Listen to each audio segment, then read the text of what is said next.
The air in the room thickened with the scent of ozone and something older. Something that smelled of damp earth and forgotten places. His first touch was a mistake, a jolt of static that left his fingertips numb and buzzing, as if the object itself recoiled from his skin. The second touch was an invasion. Images flooded his mind, not as memories, but as sensations forced upon him. The sticky warmth of blood on cold stone, the ragged sound of a final desperate breath being drawn. A primal dread took hold, rooting him to the spot as the whispers started. Not in his ears, but in the spaces between his thoughts. They were the last thoughts of the book's previous owner, a man who didn't just die here, but was unmade. And now, those final moments of sheer, unraveling terror were his to feel, his to wear like a second skin he could never shed. This is not a story about ghosts. This is what happens when a place, or a thing, remembers the violence done to it and decides to share. The air grew heavy with the scent of ozone, metallic and sharp. His breath hitched as the cold, sterile smell of the hospital corridor bled through. The ring on the table felt damp, as if touched by a cold, unseen hand. A primal dread took hold, the silence broken only by the faint, rhythmic drip of a distant faucet. John staggered back, his face contorted by a primal, animal terror. This isn't a ghost story, it's a medical anomaly, a waking nightmare. For John Carter, it's a private hell. He doesn't just recall the deceased, he breathes in the scent of their final moments. A sickening cocktail of ozone, iron, and decay. John Carter had a good life in Austin, Texas. He and his wife Sarah shared simple, joyful moments that felt eternal. Their laughter echoed through the warm afternoon air, but beneath that perfect surface, something waited. It was a fixer-upper in Austin he was renovating, a restoration carpenter who believed wood had a soul. He found purpose in reviving forgotten things, in coaxing life back into abandoned spaces. The scent of aged timber and damp earth filled the air, a tangible history he could touch. He never understood how literally that belief would manifest, until the house began remembering. 6 months after acquiring the Victorian writing desk, his project piece, John began sanding its drawer, releasing a thick cloud of ancient dust into the air. The particles hung suspended, catching the dim shop light like spectral ash. A musty scent of aged wood and forgotten spaces filled his nostrils. Then came the first whisper.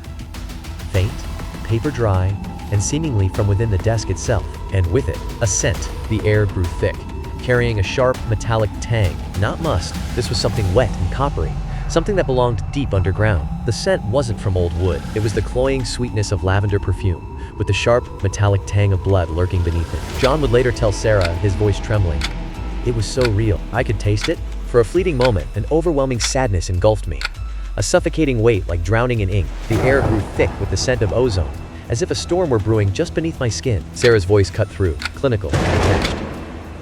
"It's the chemicals, honey, or a migraine coming on." Her words left a cold, metallic taste in my mouth, a dread that no diagnosis could explain. The episodes grew more frequent, more intense. Each time, a metallic scent of ozone would linger in the air. The rusted watch felt unnaturally cold in his palm, a clammy dampness seeping through his skin. Then, a faint scratching sound began, not from the watch, but from somewhere just beyond the lamplight. The pocket watch carried the acrid scent of coal smoke and the desperate sweat of a man trapped underground. He saw flashes, oppressive darkness, the glint of a lamp, and a number etched into a wall. 409. John frantically researched online, his breath hitching as he uncovered an old newspaper article. 1891, mining disaster at shaft 409, narrator.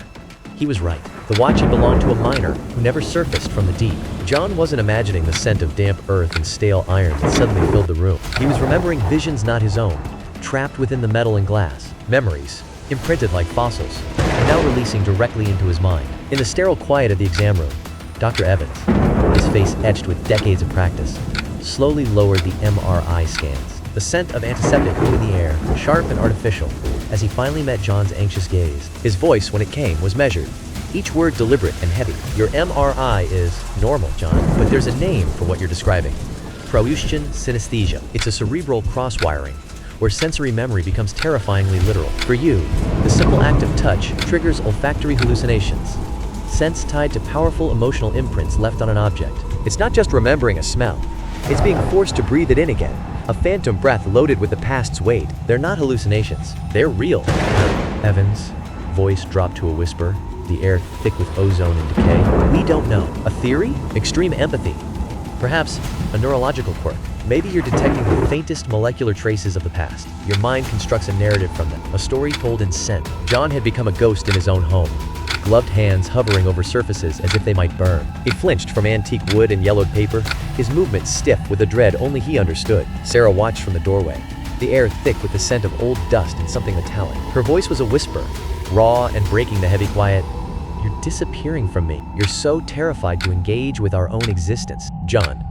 "You don't understand, Sarah. Yesterday, I opened my great-grandfather's old journal, and the scent of trench mud, cold, wet earth and decay rose from the pages. Then came the smell of gangrene, that sweet, sickly rot that clung to the air." Sarah tried to help, bringing home a small porcelain music box as a peace offering. "It's new," she whispered, her voice barely audible. "Made last year." The air grew heavy with the scent of old wood and cold porcelain. A faint, metallic whisper seemed to emanate from within its delicate casing. I checked the records. No history, no ghosts, yet the air carried the metallic tang of ozone, thick and unnatural. Tentatively, he peeled the glove from his hand. His skin prickled, not from cold, but from a presence the records could never contain. His fingers brushed the cool, smooth porcelain. He shut his eyes, anticipating only emptiness. His eyes flew open, a violent recoil, a sharp, ragged gasp. But she was wrong. The box was pristine, but the components within told a different story. That tiny gear had been repurposed, its surface etched with the wear of another machine. Then the scent hit John. Not the must of age, but something sharp and chemical. The air grew dense with the tang of ozone and old metal, a rawness that prickled the skin. The scent of fresh, expensive cologne hung in the air, sharp and luxurious. It mingled with the crisp, effervescent aroma of spilled champagne. Then, the atmosphere curdled, the air filled with the acrid, metallic stench of burning jet fuel, a violent and final punctuation to the scene. A shriek of rending metal, the acrid bite of electrical fire, a woman's desperate cry. "Michael!" John writhed on the floor, overwhelmed. He choked out fragments to Sarah. "A private jet. It's going down. Over dark water. The woman. A jade pendant. She's screaming for Michael." Sarah's fingers trembled over the keyboard, the laptop's glow casting sickly shadows across her face. The search results loaded, and her breath caught in her throat. A 3-month-old article revealed the passengers, socialite Amelia Grayson and her husband Michael. It mentioned Amelia's distinctive jade necklace, and Sarah whispered, "Oh my God, John." The wreckage remains undiscovered. The black box has vanished without a trace. The families are left suspended in agonizing uncertainty. John stared at his own shaking hands, a cold dread seeping into his bones. He isn't merely a curator of the past. He is a witness to unresolved tragedies, a living black box for the departed. The air in Dr. Evans' office was thick with the scent of aged paper and a faint, metallic tang. Every surface felt wrong. The leather of the chair was too cold, the wood of the desk sticky with a residue that wasn't there before. From the walls, a soft, rhythmic scratching began, like fingernails on the other side of the plaster. John's gaze was unnervingly placid, but his eyes held a profound, vacant hollowness. "Dr. Evans," voice cut through the quiet, "is the medication helping with the anxiety?" John's reply was flat, detached. "It dulls the edges." Then, a whisper laced with dread, "But I can still smell them." The scent of damp earth and something sweetly rotten. All of them fell to the same unseen force, the minor, entombed deep within the earth's silent heart. The woman in the plane, suspended between heaven and hell. A soldier, standing guard against a horror no weapon could touch. A heartbroken old man, who had worn this wedding ring for 50 years, placed the simple gold band on the doctor's desk. Dr. Evans asked softly, "What will you do?" John didn't answer. He simply stared out the window, his gaze fixed on something distant. The air in the room grew heavy with unspoken grief, and a faint, metallic scent of rain. A family strolls past, their laughter echoing in the quiet air. John's voice drops to a conspiratorial whisper, "I've begun a new project. Sarah, she assists me. We accept requests." A metallic scent hangs in the air, he adds. From families. For those with missing loved ones. For those desperate to know if a final name was whispered. If fear claimed them at the end. A single tear traced a path down his cheek. But it wasn't for his own sorrow. John's voice was barely more than a whisper, heavy with purpose. Someone has to remember how they left, even if it's just the scent they carried. The screen dissolved into absolute blackness, leaving only his final words hanging in the void. Narrator. John Carter's world has become a gallery of final breaths, a library whose pages are written in lingering fragrance and the ghost touch of ozone. He carries the memories of strangers, the echoes of their final breaths. He offers closure, but at a terrible price.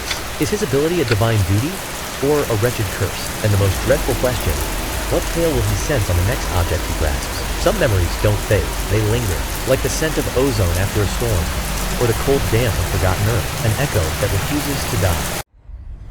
If the veil stirred, subscribe and meet the next encounter.